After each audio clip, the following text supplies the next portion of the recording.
daremos início ao painel Irrigação no âmbito do Legislativo. Para isso, nós convidamos o excelentíssimo senhor deputado José Vitor de Rezende Aguiar, deputado federal por Minas Gerais. Por favor. Convidamos também a senhora Daniele Coelho, consultora técnica da CNA.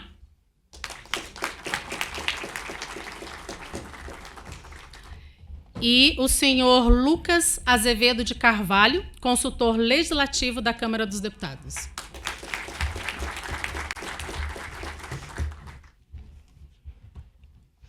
Para debater os temas reservação de água e energia elétrica para irrigação e as ações do Legislativo ao alcance do potencial de ampliação sustentável da irrigação no Brasil. Com a palavra, por gentileza, o senhor excelentíssimo deputado José Vitor de Rezende Aguiar. Oi, gente, bom dia. Obrigado aí pela acolhida. Nós vamos falar de voto aqui, não, mas só para confirmar quem é de Minas aqui, só para eu ter uma noção. Ah, tá bom, já é uma arrancada boa, né, Ana? Ana, que é a nossa líder lá, maravilha. Oi, gente, estou muito bem acompanhado aqui. Na verdade, vou fazer uma introdução, porque eu acho que os colegas têm muito o que acrescentar. Já vou caminhando aqui para um panorama, para a gente ser bem objetivo aqui, de como é que esse assunto é tratado aqui dentro do Congresso Nacional. E já cumprimento e a gente já toca a bola para frente aqui. Eu me lembro que quando cheguei aqui em 2019, a gente, em 2018 a eleição, eu lembro daquela transição ali que você vem para conhecer, né, fazer um reconhecimento do gramado, né? Eu me lembro que o Marcos Montes me convidou para ir até a FPA. Ele falou, gente, nós estamos precisando de alguém que trate da questão ambiental aqui, de certa maneira, dentro da Frente Parlamentar da Agropecuária. E aí eu me lembro que um dia, a Mira está ali, aí um dia, tem um caso que eu exemplifico isso muito bem. Vou contar essa história em 2 minutos. Não sei quem fala bem inglês aqui, quem não fala, mas um dia a gente foi fazer uma viagem, vou citar o nome, vou comprometer todo mundo aqui. Mas eu me lembro que tinha alguns, eu, Alceu, Zé Silva, Domingos Sávio, enfim. Tinha mais um lá. O Alceu o mais bruto de todos, sem dúvida nenhuma, né? E nós chegamos para almoçar, e aí tinha que pedir uma comida, você foi lá, né? Foi na Indonésia, Vietnã, sei lá, foi a Tereza que arrumou esse negócio para a gente ir para lá, para ser testemunha nessas brigas todas dela lá. Na hora do almoço, gente, a gente foi pedir uma comida lá, e ninguém falava inglês. O que mais falava era eu que não falo nada. Aí falou, Zé Vitor, pede para nós aí. Eu falei, tá bom, o que vocês querem comer? E o Zé Silva falou assim para mim, não posso com pimenta de jeito nenhum. Pimenta, não posso. Falei, beleza. Chamei a moça lá. Moça, vem, faz favor aqui. Aí, nesse aqui, apontei lá, um peixe que tinha, no spice. O Domingos Sávio, para me arrebentar, ele falou assim, o que você falou aí? No spice. Aí eu falei, ele falou, Zé Silva, spice é espaço. Tem nada a ver com pimenta, você está se lascando. Eu falei, mas... Spice, eu lembro sabe que eu lembrei daquelas Spice Girls lá? Aí eu falei assim, mas não é possível. Aí eu falei, chamei a moça de moça, vem cá, eu gosto de rock, né? Eu falei, no Red Hot Chili Peppers, falei para ela. Aí, o que você falou? Eu falei que você não pode pimenta de jeito nenhum, que você não pode. Não, então tá bom. Quando eu cheguei na FPA, era mais ou menos esse mesmo ambiente. Ninguém estava tratando de meio ambiente e irrigação. O que mais tratava era eu naquela situação toda. E aí foi que a gente começou, então, vamos trazer esse projeto, esse propósito, esse debate para dentro aqui da casa, e foi assim que a gente começou. E lá tivemos ótimos companheiros, inclusive um aqui, o Zé Mário, e a gente batia muita bola junto, tentando chegar nos melhores do texto. E a gente sempre ia e consultava algum colega, algum amigo que estava lá na ponta, um produtor, um consultor, para tentar achar o melhor termo. Até que a gente chegou nessa grande discussão sobre esse termo de utilidade pública e tudo mais, e começamos a caminhar nisso. No meio do caminho, a gente tratou do licenciamento ambiental e lá inserimos um ponto, depois você fala disso, Lucas, que foi o ponto possível, não vou nem pegar a sua fala, talvez o texto pudesse ter sido melhor redigido, mas uma dificuldade enorme de garantir que, enfim, um entendimento. Tem gente que acha que é barragem de irrigação, nós vamos fazer uma outra Belo Monte. Então, a gente teria que estabelecer um limite de área ali, né? E acabou sendo, enfim, áreas de pequeno porte, barragens de pequeno porte, que poderiam ser decretadas de utilidade pública, que inclusive está na legislação, né? Está lá já previsto, e a gente precisa que os estados implementem tudo isso. Temos feito uma força enorme. A Ana Valentim, estou falando muito dela aqui, foi nossa secretária de Agricultura, que provocou muito esse debate interno lá e fez com que o Estado, que o governo de Minas se organizasse em torno do assunto. E, enfim, mas estamos nessa fase final. Estou citando de Minas porque é onde, de fato, tem um dado mais real. E a gente está conseguindo viabilizar isso de alguma maneira e fazer isso acontecer. Eu tenho certeza que outros estados também estão conduzindo esse debate a partir dessa lei que nós aprovamos, mas, simultaneamente, muita coisa tem acontecido. Eu quero focar nesse ponto porque ele é um ponto de partida. Mostra que a gente tem tido essa preocupação com o tema e que a gente tem se organizado para definitivamente colocar a irrigação como algo central, né, como um ponto prioritário dos nossos debates. A gente estava há uma semana agora definindo a pauta, o que é prioridade para o agro para os próximos 5 anos. E a gente estabeleceu lá várias coisas. Desde a questão do seguro rural, obviamente, ou talvez o ponto maior seja o financiamento agrícola, como é que a gente desenha um bom modelo para o Brasil, mas lá, pela primeira vez, com toda, quase que uma unanimidade, a gente está tratando de irrigação. Então, por isso que eu fiz questão de estar aqui hoje, para dizer que a gente está inaugurando um novo tempo no Legislativo, que é exatamente essa possibilidade de tratar desse tema. Como é que a gente trata, falava com o Bruno aqui agora há pouco, como é que a gente utiliza, por exemplo, o recurso do Fundo Clima para poder criar uma estratégia nacional para a irrigação? Como é que a gente garante no orçamento dos ministérios, de fato, aquilo que é necessário para desempenhar uma política, tanto para pensar quanto para executar? Então, nós estamos nesse ponto. Então, eu queria que vocês soubessem que vocês têm um time de aliados lá dentro para fazer isso acontecer agora. Estou muito confiante de que esse assunto tem se popularizado. Não é tão fácil, volto a dizer. Quando a gente foi votar o licenciamento ambiental, eu me lembro que me deram um fecha no canto lá, falaram, não, isso aqui não pode passar, isso aqui não pode, exatamente por esse desconhecimento. O que é uma barragem? O que é um reservatório? Que dimensão tem isso? E a gente até tentava garantir ali uma visão do quanto tem sido generosa a irrigação. A gente está estabelecendo, queria que vocês soubessem, nós estamos estabelecendo, fazendo no Triângulo Mineiro, Alto Paranaíba e no Noroeste de Minas, uma OCIP. Há 4 meses, ela iniciou um trabalho cruzando dados de 2016 a 26. Isso ainda vai demorar mais ou menos uns 10 meses para ser concluído. Mas um dado extremamente interessante, Ana. A gente cruza vários dados, do IBGE aos dados do IGAM, aos dados da ANA, e vai pegando dado da Emater, e a gente começa. E é claro o quanto o IDH sobe em áreas irrigadas. Então, é uma atividade extremamente generosa e uma estratégia extremamente generosa, e a gente precisa popularizar isso muito mais. Por muitas vezes, não quero entrar nesse debate, que é exatamente o que a gente já ouviu aqui e tem falado muito. Nós, do agro, somos taxados de uma maneira muito ruim, muito negativa. Essa semana eu encontrei um freio, gente. Aí eu tive uma noção real. Falei, gente, até eu gosto muito dele. Mas ele, lá, eu vou ter que falar, foi até em Araguari. E eu Frei uma imagem muito errada do agro. E ele não. Nossa, se eu falar com ele, será que excomunga-me da igreja, se eu falar o nome dele aqui? Eu acho. Mas é o Frei Filomeno, ele tem 90 e poucos anos, ele é italiano, e ele é franciscano. E aí eu percebi que ele também é o Frei Custoso, viu? Porque ele falou assim, Zé Vitor, você tem um restaurante em Araguari, chama Cabrito, você não me leva no Cabrito para jantar? Não, eu levo. Aí no outro dia, Zé Vitor, estou vendendo uns livros aqui, eu falei, começou, o Frei já vai me...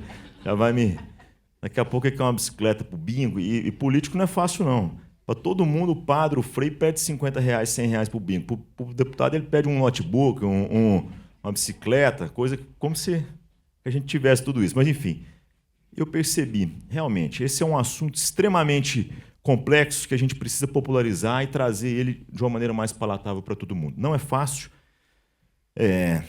Felizmente, muitos tiveram sucesso na atividade e tem claro, inegavelmente, uma situação econômica e financeira melhor do que outros produtores, mas esse é o bom exemplo que a gente precisa passar, né? Que nós não vamos nos envergonhar pelo sucesso que muitos obtiveram e pela irrigação, e que, na verdade, isso tem que ser por estímulo. Eu sei que a nossa situação não é a melhor dos mundos e muita gente não vê tudo isso, é uma discussão para a gente fazer depois, mas a irrigação é uma atividade, é uma estratégia generosa e é isso que a gente quer mostrar de uma maneira mais popular aqui dentro do Congresso. Então, temos feito a nossa parte, mas a grande discussão agora, que eu falava para o Bruno, que eu vou fechar minha fala para não ser redundante, não ficar aqui divagando, nós precisamos redesenhar os orçamentos, porque talvez a palavra mais importante que eu tenho encontrado aqui, a necessidade de trabalhar em Brasília, é previsibilidade. Ela é tão necessária para tudo que nós temos feito aqui. Se a gente pega uma política de combustíveis, a gente precisa de previsibilidade. Se a gente pega uma política de financiamento, a gente precisa buscar previsibilidade. Se a gente pega uma política de irrigação, a gente precisa buscar previsibilidade. Isso vale para tudo. Então, a gente precisa, de fato, tratar desse assunto como gente grande. A Diva me parou ali agora, que eu faço parte, mais uma vez, da comissão de orçamento, né, Diva? Ela já está ali pedindo dinheiro para vocês aqui, eu digo para o agro, né, para nós, né? Aí, e pede muito, né? Qualquer negócio é danado. Mas, realmente, nós precisamos de previsibilidade no orçamento. E acho que isso é fundamental. Então, estamos muito focados, muito empenhados. Não vou alongar muito aqui mais, porque vou repetir o que muitos disseram aqui. Mas nós estamos conscientes de que a gente tem esses desafios e definitivamente, a gente precisa de vocês para a gente traçar essa estratégia. A visão do campo, a visão técnica, a visão de quem está na ponta é a que nos vai dar uma base realmente capaz de criar uma legislação que esteja alinhada com aquilo que o Brasil precisa, e mais do que isso, com quem de fato está lá fazendo acontecer precisa, né? Então, é isso, nessa introdução rápida aqui. Vamos seguindo em frente e contando com vocês para a gente poder avançar, tá certo? Então, muito obrigado pelo convite. E nós teremos grandes vitórias juntos a partir de agora, tenho certeza disso. Parabéns à CNA, obrigado. Muito obrigada, deputado José Vitor, pelas suas contribuições. Com a palavra agora a senhora Daniele Coelho, consultora técnica da CNA. Bom dia. Bom, primeiro, agradecer a oportunidade, né, de estar aqui, é uma honra para mim, nesse palco, principalmente porque, deputado, todas essas pautas, né, esses pleitos dos produtores, enquanto eles estão produzindo, nós estamos aqui lutando por eles e levando todo esse respaldo técnico para os senhores, né? Então, é com muita alegria que eu divido esse palco e mostro, né, o quanto que a irrigação ela quer crescer, ela tem empreendedores dispostos e disponíveis para crescer, mas a gente tem grandes entraves. O nosso maior entrave hoje ele é a energia, né? Então, a gente tem um problema de distribuição muito grande de energia. A nossa rede de distribuição, muitas vezes, ela está no campo, mas ela não tem a qualidade que ela deveria ter para nos atender. E, a maioria das vezes, ela não existe. Então, esse é um entrave primordial para que as nossas pautas legislativas, né, estejam à frente do nosso desenvolvimento. Eu tenho uma apresentação, mas eu acho que esse formato de bate-papo ficou muito assim, construtivo. Bom, vou trazer um outro tema que para nós é muito importante, que aí a gente vai para a questão do recurso hídrico mesmo, que é a nossa política de recursos hídricos nacional, ela nos deu, pela primeira vez, para o usuário, a oportunidade de participar das tomadas de decisões.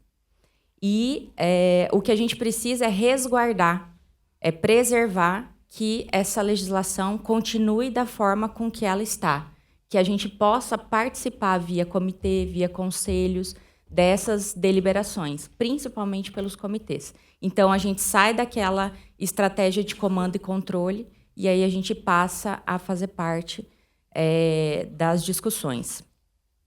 Um outro ponto muito importante, aí vem a sua fala de desmistificar a irrigação. Quando a minha tese de doutorado foi irrigação como ferramenta de sustentabilidade para o desenvolvimento do Mato Grosso do Sul. Mato Grosso do Sul é um dos estados mais novos e é enorme, tem um potencial grande, mas ele traz, nas suas legislações, as questões já passadas pelos outros estados de problemas, então ele vem com uma restrição grande para que a gente desenvolva tudo isso. Então, ele aprendeu com os irmãos mais velhos como não fazer, e aí ele vem trazendo isso na legislação. E quando a gente fala de desenvolvimento, a irrigação trazendo como desenvolvimento, a gente está falando de não fazer mais casas térreo. É como se a gente estivesse erguendo prédios. Então, a gente perde grande parte da pressão do desmatamento, a gente perde grande parte da pressão por não termos eficiência, porque quando um produtor escolhe ir para a questão da irrigação, escolhe o manejo da irrigação, ele já escolhe um nível de precisão. Ele já está ali naquele nível onde ele tem um nível de atuação muito diferente dos outros produtores. Uma outra questão também muito importante para que a gente desmistifique é mostrar que a irrigação não é só grande. Então, se a gente tiver uma horta, se a gente tiver uma planta, se a gente tiver um vaso na nossa casa, tudo isso precisa da irrigação. E mostrar isso para as pessoas é importante. Porque, de fato, tem pessoas que elas desconhecem, elas não conseguem fazer o link de como as coisas acontecem no campo, como que aquele produto é gerado no campo. Ela até sabe, se você pergunta para ela, você sabe que esse leite não saiu da caixinha? Sei. Mas na hora de fazer o link, ela não consegue fazer isso na cabeça dela, por conta que não é parte do métier, do dia a dia dela. Então, dizer para ela que a irrigação para uma grande cultura, para a produção de grãos, ela também é idem a uma irrigação para a produção de fruta, para a produção de hortaliça, para a vegetação da casa dela, é importante. O óbvio tem que ser dito e é de verdade isso, porque às vezes isso faz a mudança dessa pessoa que estava disseminando uma informação que não é verdadeira. Então, esses são os pontos, né, importantes para que a gente leve, né, para quem realmente toma essa decisão lá dentro da Câmara e do Senado, né, do Congresso. Então, outra questão também importante para nós, ainda olhando para a energia, são as tarifas, né? A gente ter um programa onde as tarifas sejam atrativas e também a gente ter o poder de escolha, né? Agora a gente passou por esse processo, né, na legislação para que a gente tenha o poder de escolha do nosso horário de irrigar. Hoje a gente tem o horário noturno, mas tem produtores que podem irrigar em outro horário e a gente tem disponibilidade de energia para esses horários. Uma outra questão muito importante também para a gente levar para as nossas pautas parlamentares é que a irrigação ela é um manejo, ela é uma ferramenta. Então, ela como eu também estou adubando, da maneira com que eu escolho, como eu estou passando meu defensivo, eu escolho irrigar. Ela é um manejo. Então, tratar ela no licenciamento ambiental, tratar o barramento dela é uma forma diferente de todos os outros usos, porque ela é só um manejo. Eu, na verdade, não estou produzindo nada com a água. Eu estou produzindo no campo. E a água ela é uma ferramenta para a minha eficiência. Então, esses são pontos importantes para que a gente fique atento tanto nos projetos de leis que surgem, quanto nos projetos de leis que nós vamos propor. E isso é muito importante, porque nós todos estamos aqui ocupando lugares de proposição. Nós precisamos nos empoderar desse lugar e, de fato, fazermos o nosso papel de fazer as propostas, de mudar esse cenário nosso aqui do nosso país e usar todo esse potencial, né, que a gente já sabe que o Brasil tem e não está usando. E ontem, né, na sessão do Senado, o Davi falou uma fala muito importante, né, que é em relação à competição e em relação a outros países. Então, lutar pelo que é nosso é importante, não pela legislação dos outros países, e sim mostrando, né, o conteúdo técnico. O professor Mantovani está aqui, mostrando o conteúdo técnico, né, que realmente a gente sabe fazer, a gente faz de forma certa e a gente faz produzindo e conservando. Porque o nosso maior bem mesmo é o solo e o nosso maior ativo é a água. Sem esses dois, a gente não tem como a gente ter o verde, que é a planta, né? Esses são pontos muito importantes que a gente não podia deixar, né, de falar aqui, tanto para quem está aqui na plateia conosco, quanto para o senhor, para que leve, né, esses pontos de atenção lá dentro das pautas parlamentares. É isso. Eu também quero só relembrar, né, que a nossa lei da nossa política de irrigação, ela ainda não foi regulamentada. E dentro dela, ela tem alguns pontos que são importantes para nós, como o nosso Conselho Nacional de Irrigação. Isso é extremamente importante para que a gente traga para a população, para a sociedade como um todo, essa importância que a irrigação está tendo para todos nós, seja para produzir fibra, energia ou alimento, né? A outra questão também que nós temos lá dentro da nossa política, além do Conselho, é essa questão da energia, a questão da infraestrutura e do barramento. Hoje, a ONU mesmo, né, ela está fomentando, ela está valorizando a questão dos barramentos, né, porque a água doce ela passa e vira salgada. Então, uma vez que a gente barra e consegue gerar um produto a partir daquela passagem, isso é uma segurança hídrica, é uma segurança alimentar e é uma segurança de soberania mesmo nacional para nós. Então, idem à ONU, acredito que esse é um tema muito importante para que a gente consiga também desenvolver a nossa irrigação. Uma outra questão, que aí agora a gente vai para a parte da vegetação, são as APPs. Então, imagina que ali é um rio e eu preciso acessar aquele curso d'água. E eu tenho uma legislação que eu tenho uma faixa de área de preservação permanente. Eu preciso acessar de alguma forma. Isso precisa ser garantido como uma obra, uma infraestrutura de utilidade pública, de interesse social, de baixo impacto, e aí não só como uma atividade de licenciamento de baixo impacto, mas também na desburocratização, para que a gente consiga fazer isso independente do bioma que nós estivermos, para que a gente simplesmente acesse, como se fosse um acero, como se fosse qualquer outra obra, que a gente depois faça uma compensação em cima dela. Esse é um ponto extremamente importante. E aí, agora, por fim, eu entro só num tema delicado, né, para nós, que é a questão da cobrança, e aí que a gente resguarde também a devida... Não é uma hierarquia entre os instrumentos, mas é uma complementariedade entre os instrumentos de gestão, e a cobrança ela precisa ter outros instrumentos já instalados, já implementados, para que ela, de fato, cumpra o que ela veio fazer na nossa política, né? Que ela cumpra o valor econômico dela, olhando para o valor da água.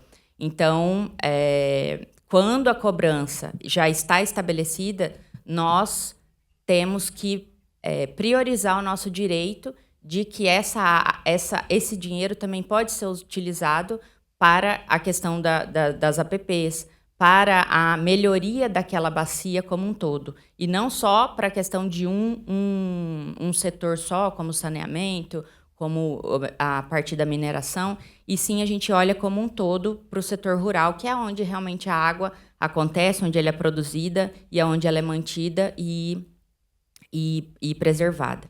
Então, a gente teve agora, né, recentemente, um fato com contingenciamento do recurso. Então, que a gente também, se a cobrança for instalada, nós devemos colocar o coeficiente de eficiência. Então, se nós estamos irrigando, se nós temos que ser eficientes, então a gestão também tem que ser eficiente. Então, uma vez que a gente coloca na fórmula esse coeficiente de gestão eficiente, e aí, se não for eficiente no próximo ano, eu não preciso pagar, isso nos resguarda. Porque quando a gente não é eficiente, isso chega na nossa casa. Agora, quando a gente precisa da eficiência, a gente não tem quem cobrar. Então, ali é o momento que a gente consegue cobrar e a gente tem esse poder na nossa mão, porque é ali que a gente consegue participar como usuário. É isso, muito obrigada. Obrigada, sejam bem-vindos.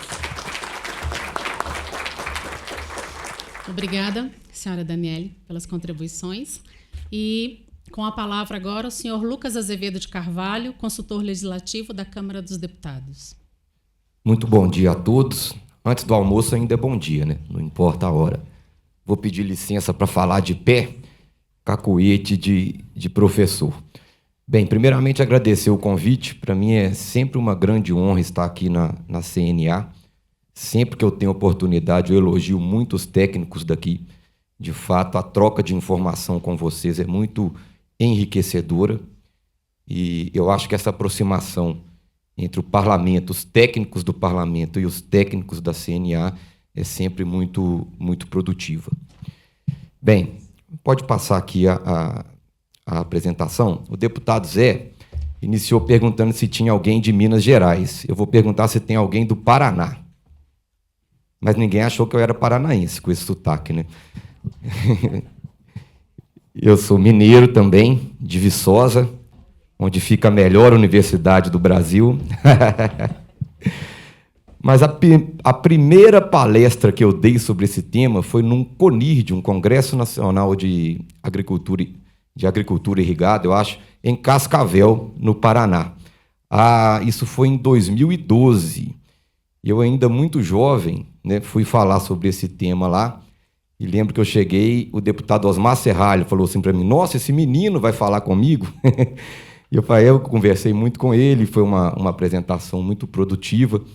E lá na hora eu brinquei: mamãe está orgulhosa de mim, tirem uma foto comigo, que eu saí lá do interior de Minas para falar aqui em Cascavel, ao lado do deputado Osmar Serralho. E vou repetir a brincadeira: tirem uma foto de mim, que eu saí lá do interior de Minas, estou aqui agora em Brasília, falando ao lado do grande deputado Zé Vito e da Daniela.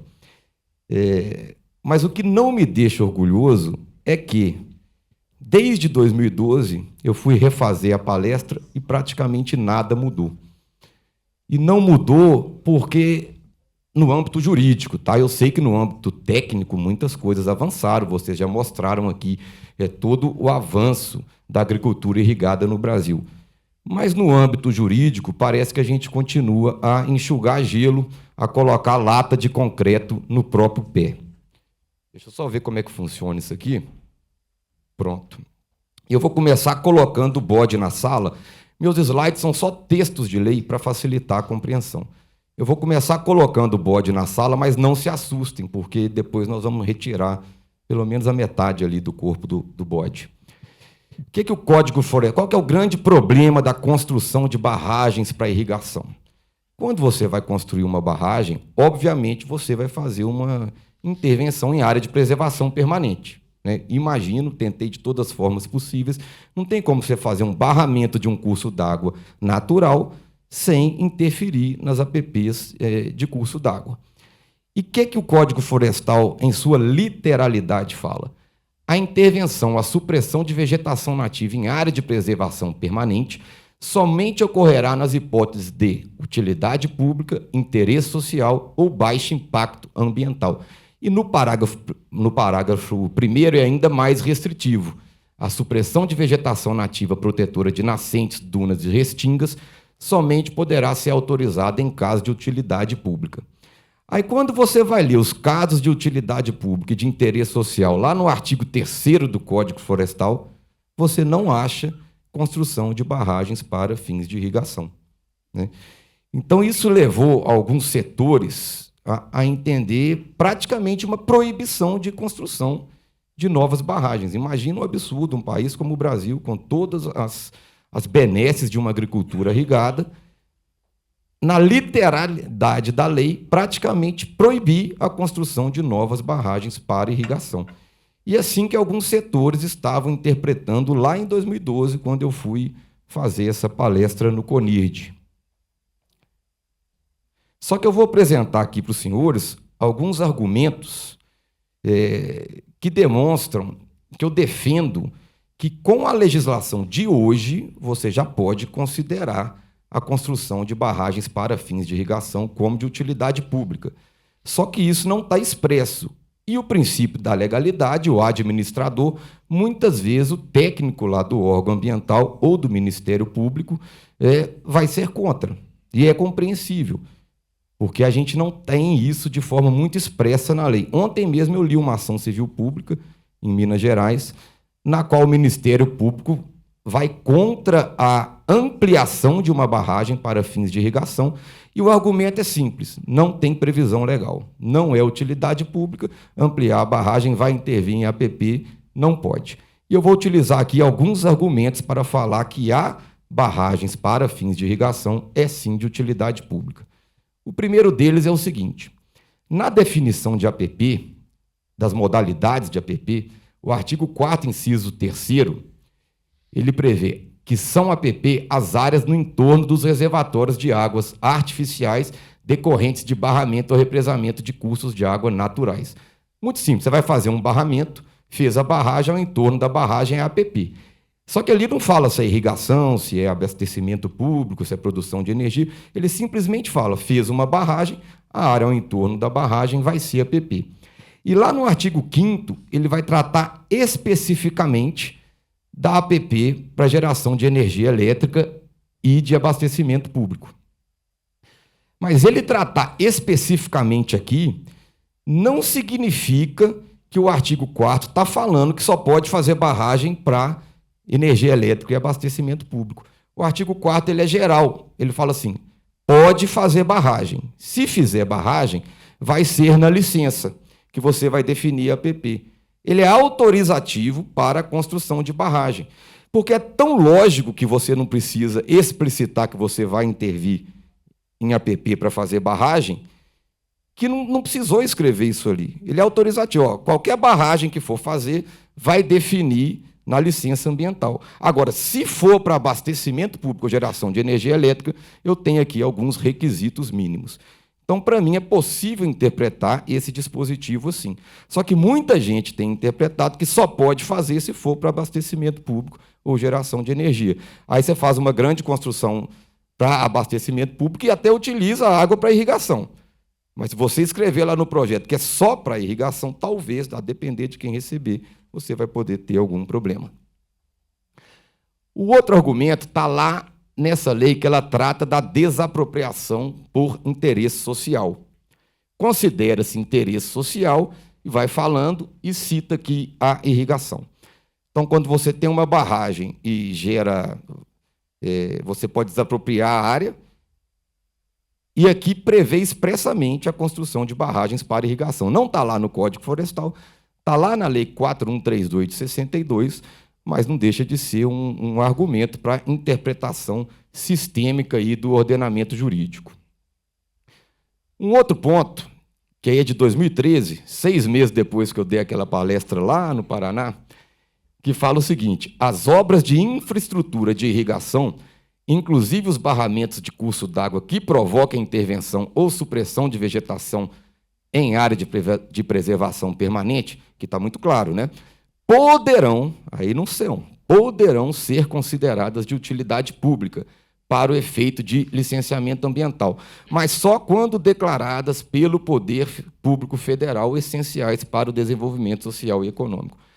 O que parece ser uma previsão boa para a agricultura irrigada, eu enxergo que não.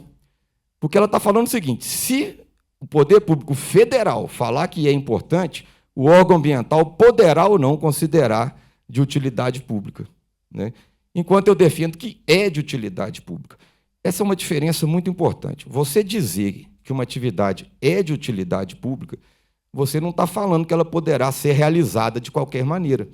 Você simplesmente está demonstrando a importância dela para a nação.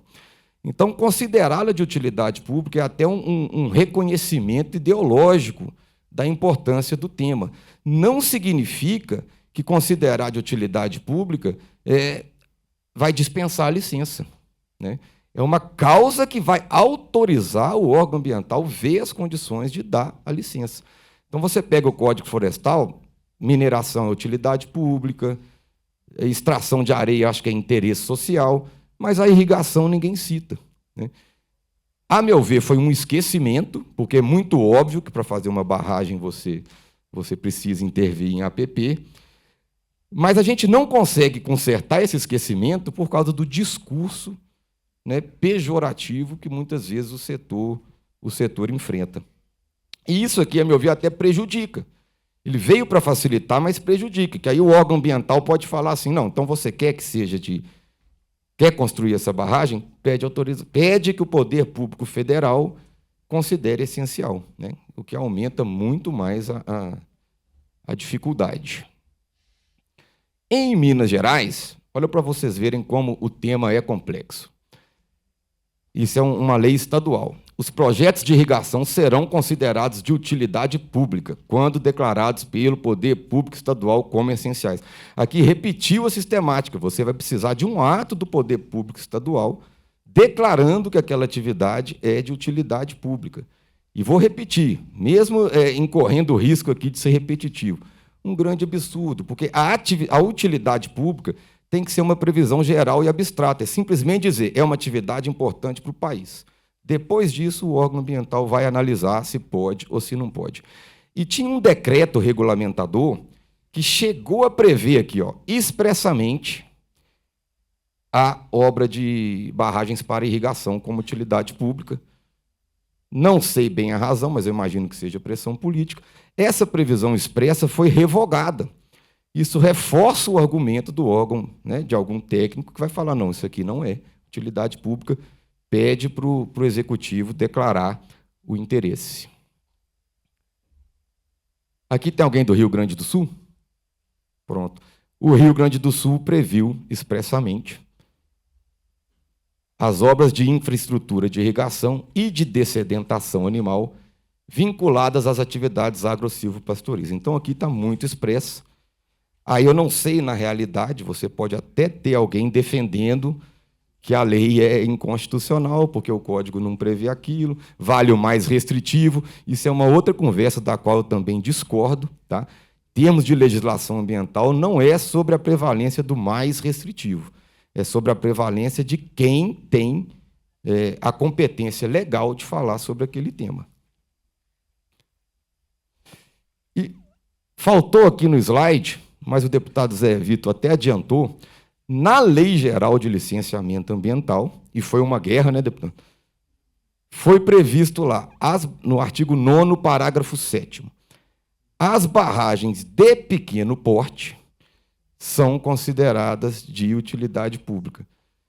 O que foi uma grande luta, né, foi visto como um avanço, mas se você interpretar o contrário senso, pode estar falando que as de média e as de grande não são, né? E aí acaba, é o que eu falo, pondo uma lata de concreto no pé. Então, ao meu ver, deputado, o que a gente, em termos legislativos, pode pedir para o Daniel distribuir para mim lá no Siscone? Siscone é o sistema que a gente trabalha lá na Câmara. A gente precisa de um projeto de lei que simplifique isso. E vai ser assim, barragens para fins de irrigação é utilidade pública, ponto. O que não dispensa licença e outorga, que aí é uma discussão técnica que se faz em outro ambiente. Espera aí. Aqui só um jabazinho, eu acabei de publicar a 3ª edição do meu livro sobre o Código Florestal comentado, nem eu tenho ele impresso ainda, porque ele é muito recente. Tive a honra de ter o prefácio escrito pelo ministro Aldo Rebelo, e deixo aqui meu contato para alguém quiser, para caso alguém tenha alguma dúvida. Agradeço os ouvidos e a grande mesa aqui presente. Obrigado, pessoal.